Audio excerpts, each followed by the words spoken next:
Hi guys, welcome to my channel. நான் உங்கள் சிவா. இப்போ நம்ம கொட்டாம்பட்டில் என்ன விசிபிலிட்டி தேவை அப்படின்னு சொல்லிட்டு தான் நமக்கு பார்க்க போகிறோம். வாங்க பார்க்கலாம்.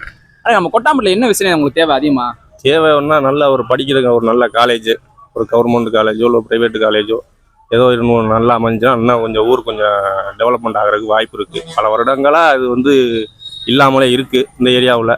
அப்புறம் வந்துச்சுன்னா கொட்டாம்பட்டிக்கு வந்தால் கொஞ்சம் நல்லாயிருக்கும். தொழில் துறையிலும் கொஞ்சம் இந்த இண்டஸ்ட்ரியல் ஏரியா கொஞ்சம் வந்தால் நல்லாயிருக்கும்.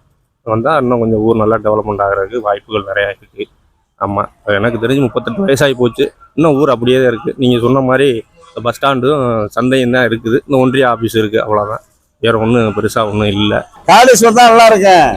பேட்டி கம்பெனி எது வந்தாலும் நல்லா இருக்கு. இந்த ஊருக்கு யாரு எந்த இது பிழைக்கிறதுக்கு வழியே இல்லாத ஊரா இருக்குது.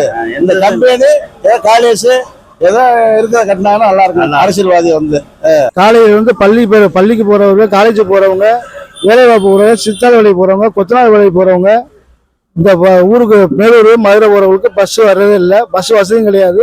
எல்லா பஸ்ஸும் திருச்சி பைபாஸ்லேயே போயிட்டு இருக்கு.